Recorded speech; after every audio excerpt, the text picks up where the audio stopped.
नमस्कार, जय हिंद साथियों, कैसे हैं आप सभी। आज की इस वीडियो में आप सभी का एक बार फिर से स्वागत करता हूं। भाई साथियों, कोई भी agreement, affidavit, registry, power of attorney, कोई भी डिक्लेरेशन आखिर स्टैम्प पेपर पे ही क्यों बनती है, जबकि स्टैम्प पेपर भी अन्य कागजों की तरह ही एक कागज होता है। तो फिर किसी भी कानूनी अनुबंध या किसी भी लीगल कॉन्ट्रैक्ट में या किसी लीगल लिटिगेशन में या किसी रजिस्ट्री या पावर ऑफ अटॉर्नी में या किसी भी तरीके की डिक्लेरेशन में आखिर स्टैम्प पेपर क्यों लगता है। इन सभी कामों में स्टैम्प पेपर की जगह नॉर्मल पेपर का यूज क्यों नहीं किया जाता। कुछ इसी तरीके का मिलता जुलता कमेंट मुझे मेरे वीडियोस के कमेंट सेक्शन में मिला और इसी कमेंट के जवाब में मैं ये वीडियो बनाकर आप लोगों के सामने पेश करने जा रहा हूं। और आज की इस वीडियो में मैं आपको ये बताऊंगा कि किसी भी कानूनी काम में एक सामान्य पेपर की तुलना में स्टैम्प पेपर ही क्यों इम्पोर्टेंट होता है। साथ ही आपको ये भी बताऊंगा कि हमें जब भी स्टैम्प पेपर की जरूरत हो तो वो हमें कहां से लेना चाहिए, नकली स्टैम्प पेपर के संबंध में शिकायत कहां करें, स्टैम्प पेपर खरीदते समय किन किन बातों का ध्यान रखें और हमारे देश के कानून में नकली स्टैम्प पेपर को खरीदने या बेचने के लिए कौन सी सजा के प्रावधान हैं। अगर आप एक लॉ स्टूडेंट हैं या वकालत के पेशे में नए हैं या सिविलियन ही क्यों ना हो, तो भी आपके लिए ये जानकारी भरा वीडियो बहुत ही इम्पोर्टेंट है, क्योंकि इस समाज में प्रत्येक व्यक्ति के जीवन में कभी न कभी स्टैम्प पेपर की जरूरत तो पड़ती ही है। इसलिए इस महत्वपूर्ण जानकारी के इस छोटे से वीडियो को एंड तक जरूर देख लेना। साथ ही वीडियो में दी गई जानकारी आपको पसंद आए तो इसे लाइक करके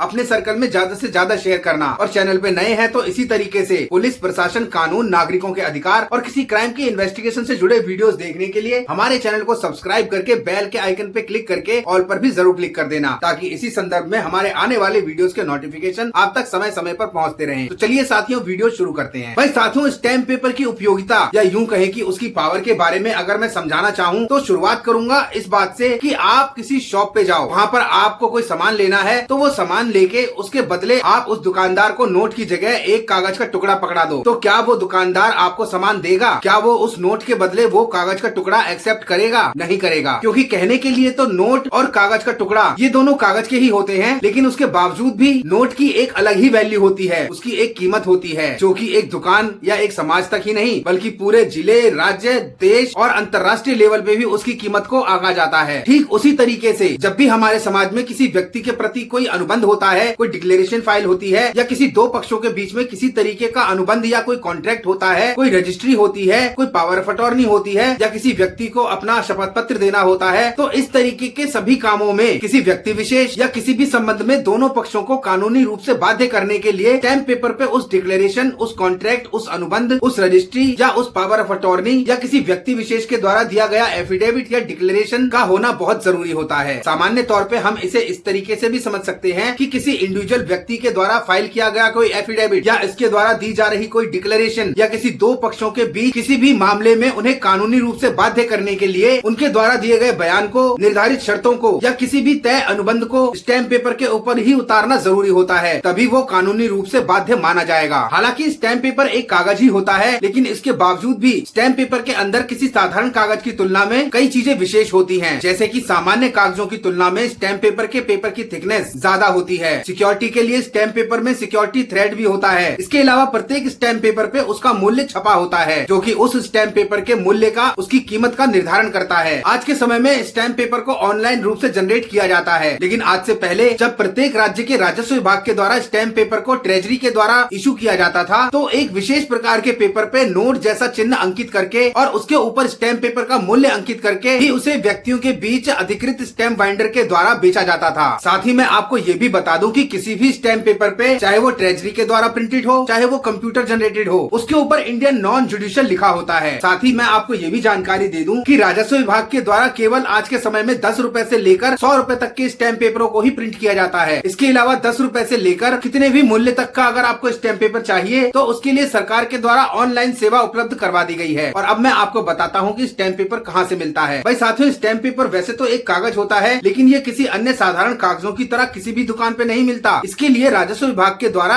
अधिकृत जो स्टैम्प बाइंडर होते हैं, केवल उन्हीं के पास ही इस तरीके के स्टैम्प पेपर मिलते हैं। और अगर आपको भी भविष्य में कभी स्टैम्प पेपर की जरूरत हो तो आपको इस तरीके से राजस्व विभाग के द्वारा जो अधिकृत स्टैम्प बाइंडर्स होते हैं, उन्हीं से ही स्टैम्प पेपर खरीदना चाहिए। कंप्यूटराइज जनरेटेड स्टैम्प पेपर को ई स्टैम्प पेपर भी कहा जाता है और प्रत्येक स्टैम्प पेपर का सीरियल नंबर अलग अलग होता है। इसके अलावा आपके लिए ये जानना बहुत जरूरी है कि नकली स्टैम्प पेपर बनाना, उसे बेचना, ये भारतीय कानून में अपराध की श्रेणी में आता है। अब्दुल करीम तेलगी नाम का एक ऐसा व्यक्ति था जिसने भारत देश में नकली स्टैम्प पेपर को बनाने और बेचने का काम किया था, जिसके बाद पकड़े जाने पर उसे भारतीय कानून के अंतर्गत अंतर्गत 10 साल की सजा हुई थी। इसलिए साथियों आपको भी इस बात का ध्यान रखना है कि नकली स्टैम्प पेपर खरीदने से या उसे बेचने से बच के रहना है। और अब मैं आपको बताता हूँ कि आपको अगर स्टैम्प पेपर खरीदना हो तो स्टैम्प पेपर खरीदते समय आपको किन किन बातों का ध्यान रखना चाहिए। सबसे पहले तो स्टैम्प पेपर खरीदते समय जिस दिन आप स्टैम्प पेपर खरीद रहे हैं उस दिन की डेट स्टैम्प पेपर पे डली होनी चाहिए। और अगर वो स्टैम्प पेपर किसी इंडिविजुअल व्यक्ति के नाम पे खरीदा जा रहा है तो उसका नाम भी स्टैम्प पेपर पे लिखा होना चाहिए। वहीं अगर ये स्टैम्प पेपर किन्हीं दो पक्षों के बीच होने वाले कॉन्ट्रैक्ट के लिए खरीदा जा रहा है तो उन दोनों पक्षों का नाम और उस स्टैम्प पेपर का पर्पस वो भी उस स्टैम्प पेपर के ऊपर मेंशन होना चाहिए। अगर वो स्टैम्प पेपर ई जनरेटेड है मतलब कि कंप्यूटराइज प्रिंट है तो उसका ऑटोमेटिकली सरकार की वेबसाइट पे कंप्यूटराइज रिकॉर्ड जनरेट हो जाता है। लेकिन अगर आप वो स्टैम्प पेपर मैनुअली किसी स्टैम्प बाइंडर से खरीद रहे हैं तो वहाँ पर आपको इस बात का भी ध्यान रखना है कि आपके द्वारा खरीदे जा रहे स्टैम्प पेपर की एंट्री उस स्टैम्प बाइंडर के द्वारा उसके रजिस्टर में की जानी चाहिए और उस एंट्री पे आपके हस्ताक्षर भी होने चाहिए। और उस स्टैम्प के पीछे स्टैम्प खरीदने वाले व्यक्ति का नाम, स्टैम्प का नंबर, स्टैम्प खरीदने की डेट और उस स्टैम्प बाइंडर की स्टैम्प के साथ साथ उसके साइन भी उसके पीछे होने चाहिए, तो ही वो स्टैम्प पेपर वैलिड माना जाएगा। इसके अलावा आपको ये भी ध्यान रखना है कि आपको किसी भी बैक डेट का स्टैम्प पेपर बिल्कुल भी नहीं खरीदना या किसी तरीके का कटा फटा या मटमैला स्टैम्प पेपर भी आपको बिल्कुल नहीं लेना चाहिए। इसके अलावा मैं आपको एक बात और बता दूं कि आप जिस मूल्य का स्टैम्प पेपर स्टैम्प बाइंडर से ले रहे हैं आपको उतना ही मूल्य उस स्टैम्प पेपर के बाबत उस स्टैम्प बाइंडर को देना होता है। उससे कम या उससे ज्यादा शुल्क आपको नहीं देना चाहिए। साथ ही मैं आपको ये भी बता दूं कि अगर आपको लगता है कि आपके द्वारा खरीदा गया स्टैम्प पेपर नकली है तो इस बात की शिकायत आप डीएम या डीसी ऑफिस के कार्यालय में भी कर सकते हैं। और अब मैं बताता हूँ आपको स्टैम्प पेपर की पावर के बारे में। मान लेते हैं ए ने बी से कुछ रुपए उधार लिए और बी ने ए को उधार पैसे देते समय एक नॉर्मल पेपर पे वो उधारनामा लिखकर ए से साइन करवा लिया। अब निर्धारित समय अवधि बीतने पर अगर ए के द्वारा बी को वो उधार लिए पैसे वापस नहीं लौटाए जाते तो बी उस नॉर्मल पेपर के बिहाफ पे ए से अपने पैसे वसूल करने के लिए कोर्ट में केस फाइल नहीं कर सकता। लेकिन हाँ, अगर उसने वो उधारनामा किसी स्टैम्प पेपर के ऊपर लिखवा रखा होता और उस पर ए के साइन भी करवा रखे होते और उसे नोटराइज करवा के अपने पास रखा होता तो समय अवधि बीतने के बाद जब ए ने बी को पैसे वापस नहीं करे तो अपने पैसों की वसूली के लिए वो